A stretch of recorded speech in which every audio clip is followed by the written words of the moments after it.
मित्रों, आपका अपने YouTube चैनल स्टोरी टेलर में बहुत बहुत स्वागत है। आज आपको चुड़ैल वाली कहानी की सच्ची घटना के बारे में बताने वाले हैं।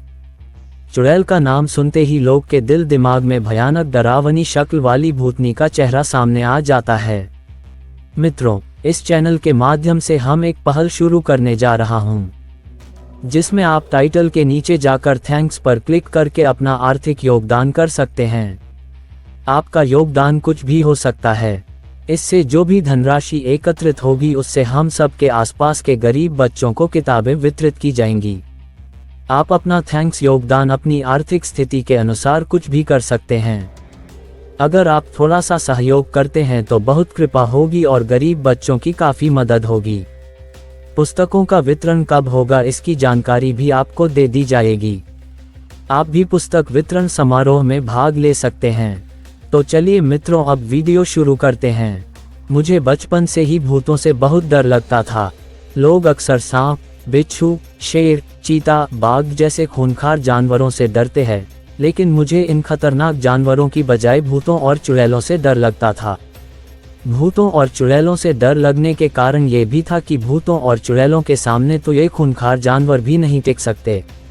जब ये खूंखार जानवर आप किसी पर हमला करते हैं तो उसे पता चल जाता है कि हमला किसने और कहां से किया है। लेकिन भूत और चुड़ैल तो आपको बिना देखे ही आपकी जान ले सकते हैं, आपका नामो निशान मिटा सकते हैं। हमारे गांव में भूतों की कहानियां की कोई कमी नहीं थी। लोग अक्सर भूतों की कहानियां, भूतों के अनुभव, चुड़ैलों की कहानियां कहते मिल जाते थे।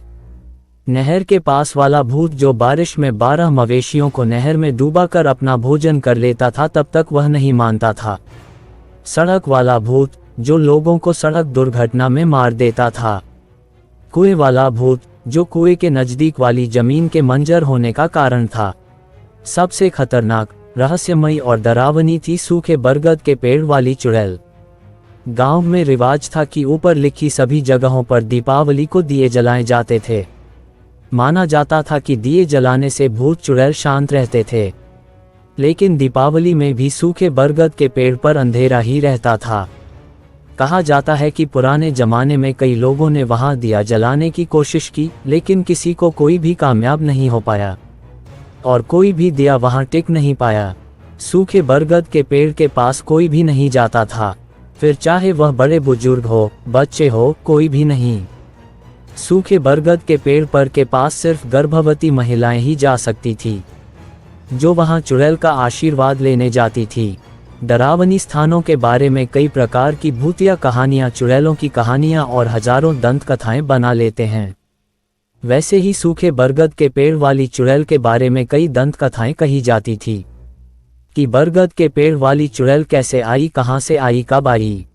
बरगद के पेड़ वाली चुड़ैल के बारे में भी बहुत चुड़ैल की कहानी मशहूर थी, लेकिन आज जो मैं चुड़ैल की कहानी बता रहा हूँ वह मुझे मेरी दादी ने सुनाई थी और मैं इसी चुड़ैल की कहानी को सच मानता हूँ।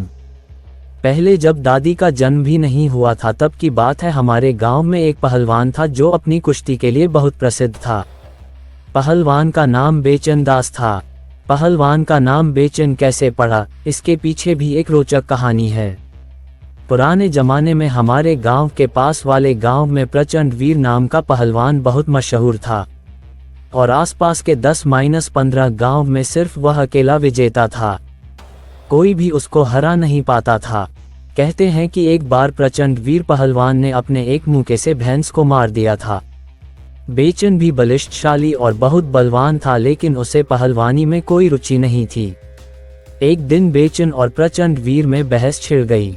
प्रचंड वीर को पहलवानी का बहुत घमंड था और वह बेचन से हाथापाई करने लगा, लेकिन पहलवानी के विपरीत बेचन ने उल्टा प्रचंड वीर को ही पीट दिया। आसपास के गांव में प्रचंड वीर और बेचन की चर्चा होने लगी। लोग कहने लगे कि अब प्रचंड वीर में पहले जितना दम नहीं रहा। प्रचंड वीर अपनी खोई हुई मान और प्रतिष्ठा वापस पाने के लिए बेचन को पहलवानी कुश्ती की चुनौती दे दी। उस जमाने में बरगद का पेड़ बहुत हरा भरा था और बरगद के पेड़ के नीचे ही दंगल प्रचंड वीर और बेचन की कुश्ती का दंगल लगा था। लोग दूर दूर से कुश्ती देखने के लिए आए थे। लोग बताते हैं कि उस दिन प्रचंड वीर और बेचन दोनों अंधाधुंध लड़े। दोपहर से शाम हो गई। लेकिन दोनों लड़ते रहे। लोग भी उनको लगातार देखते रहे। कभी बेचन का पलड़ा भारी लगता तो कभी लगता कि प्रचंड वीर जीतने वाला है। अंत में सूरज डूबने से थोड़ी देर पहले पसीने और खून से लथपथ बेचैन ने प्रचंड वीर को दोनों हाथों से उठा बरगद के पेड़ की जड़ों में दे मारा। सूर्य छुपने के साथ ही प्रचंड वीर की पहलवानी का भी सूरज अस्त हो गया। उसके बाद गांव वाले बेचन को कंधे पर उठाकर गांव में ले आए और उसी दिन से बेचन का नाम बेचन दास पहलवान पड़ गया। उस जमाने में बहुत ही कम लोगों को बेचन दास पहलवान का असली नाम जानते थे। पहलवान की शादी त्रिलोचिनी से हुई थी। त्रिलोचिनी बेहद ही सुंदर और बड़े बड़े नैन नक्श वाली थी। त्रिलोचिनी के रूप की चर्चा आसपास के सभी गांव में थी। कुछ लोगों ने तो त्रिलोचिनी पर बुरी नज़र भी डाली, लेकिन बेचन दास पहलवान के डर के कारण किसी की भी कुछ करने की हिम्मत नहीं थी। उसी बरगद के पेड़ के नीचे बेचन दास पहलवान सुबह सुबह कुश्ती और उड़ी लंबी खुद वाला खेल, जिसमें मिट्टी का छोटा टीला बनाकर उस पर कूदा जाता है, का अभ्यास करता था। त्रिलोचिनी उसका साथ देती थी। दोनों में बेहद ही अटूट और गहरा प्रेम था। गांव वाले उन दोनों पर बहुत गर्व करते थे। दोनों जीवन में बहुत खुश और संतुष्ट थे। लेकिन ये खुशी ज्यादा दिन तक नहीं रही। एक दिन बेचन दास पहलवान को किसी जहरीले सांप ने काट लिया और घंटे भर में ही पहलवान का पूरा शरीर नीला पड़ ठंडा हो गया। त्रिलोचिनी ने जब बेचन दास की मौत की खबर सुनी तो वह सन्न रह गई। ना उससे कुछ बोला गया, ना उससे रोया गया। उसी बरगद के पेड़ के नीचे बेचन दास पहलवान की चिता को आग के हवाले कर दिया गया। पहलवान के मरने के बाद लोगों को खुली छूट मिल गई थी सांत्वना देने के बहाने त्रिलोचिनी को लुभाने की। कुछ लोगों ने तो त्रिलोचिनी को लुभाने के लिए बहुत प्रलोभन दिए, लेकिन त्रिलोचिनी ने सबको करारा जवाब दिया। कई लोगों को तो सभी गांव वालों के सामने बेइज्जत भी किया। बेचन दास पहलवान के मरने के बाद भी वह उसी की थी जितना जिंदा रहते थी। लगभग 2 महीने बाद पता चला कि त्रिलोचिनी गर्भवती है।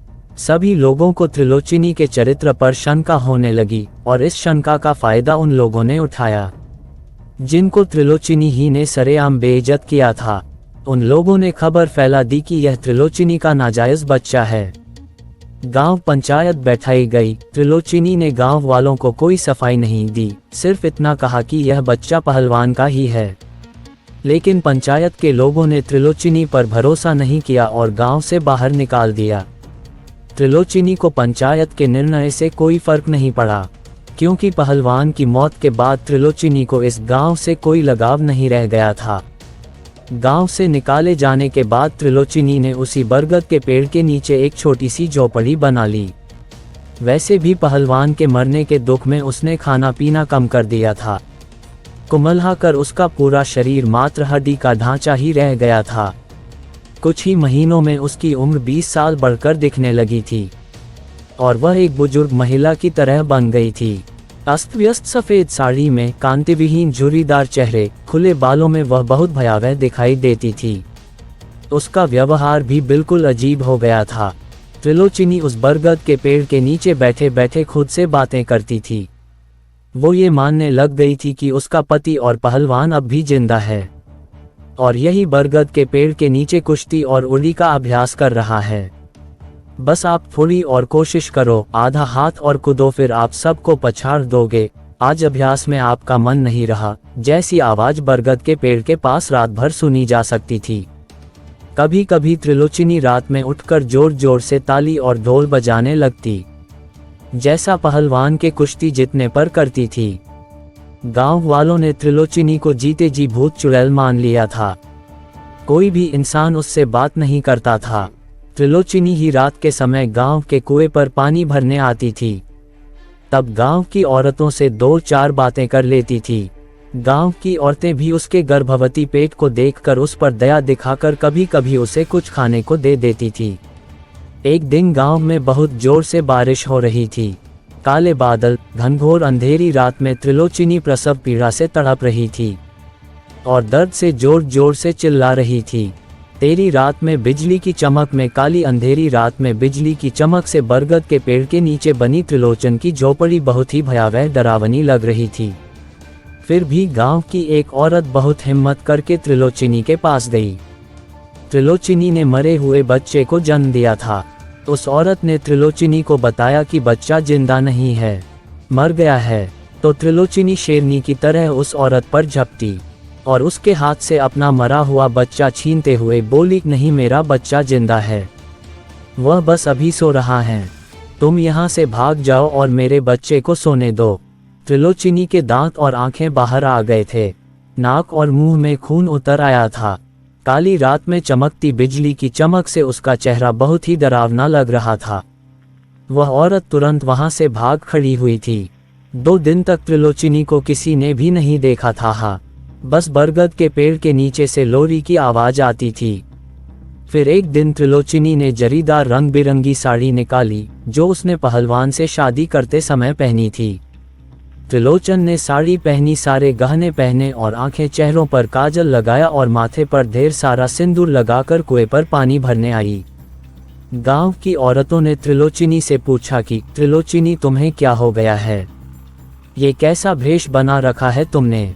एक बुढ़िया ने कुएं की जगत पर पूछा, अरे काकी, आज नन्ही के बाबा यहाँ आने वाले हैं, वह नन्ही को देखकर बहुत खुश होंगे।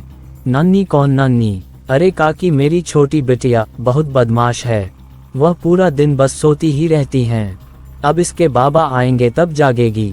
इस पर बुढ़िया कुछ जवाब नहीं दे पाए, बस आंखें फाड़कर त्रिलोचनी को देखती रही। उसी रात त्रिलोचनी ने बरगद के पेड़ के नीचे बने झोपड़े के पास एक छोटा गड्ढा खोदा और अपनी मरी हुई बिटिया को उस गड्ढे में रखकर उसके पास अपने सारे गहने और कपड़े उतार कर रख दिए और गड्ढे को मिट्टी से ढक दिया। इसके बाद त्रिलोचनी ने एक सफ़ेद साड़ी पहनी और दूसरी सफ़ेद साड़ी से झोपड़ी के ऊपर चढ़कर खुद को फांसी लगा ली।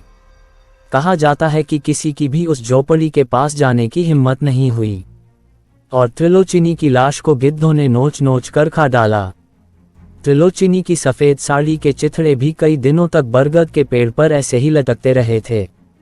त्रिलोचनी की मौत के साल भर बाद बरगद का पेड़ भी सूख गया था, जिसका वैज्ञानिक कारण बताया जाता है कि बरगद के पेड़ के पास वाली नहर सूख गई थी। हो सकता है पेड़ के सूखने का कारण भी वह नहर ही हो। जब गांव में जन्म के समय 1-2 बच्चों की मौत हो गई तो लोग उसको त्रिलोचनी की घटना से जोड़ने लगे। गांव वालों ने तांत्रिक को बुलाकर बरगद के पेड़ के तने पर धागे लपेट दिए और झोपड़ी की जगह एक छोटा सा मंदिर बनवा दिया, जहां सिर्फ गर्भवती महिला ही जा सकती थी और धागा लपेटकर अपने बच्चे की सुरक्षा के लिए आशीर्वाद मांगती थी। मेरे दादाजी ने भी मेरे पिताजी के जन्म से पहले ही वहां जाकर धागे लपेटे थे और मेरी माता जी ने मेरे लिए भी ऐसा ही किया था। जब मैंने बहुत जिद की तब मेरी दादी ने मुझे ये कहानी सुनाई, जिसके बाद मैं कई रातों तक सो नहीं पाया था।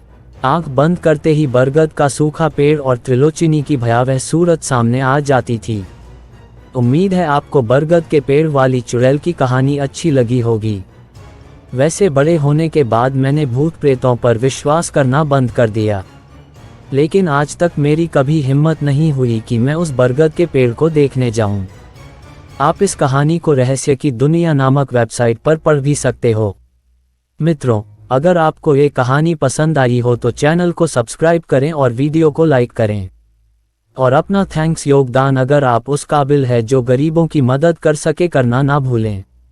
अब मिलते हैं एक और खूबसूरत कथा के साथ, तब तक के लिए जय हिंद।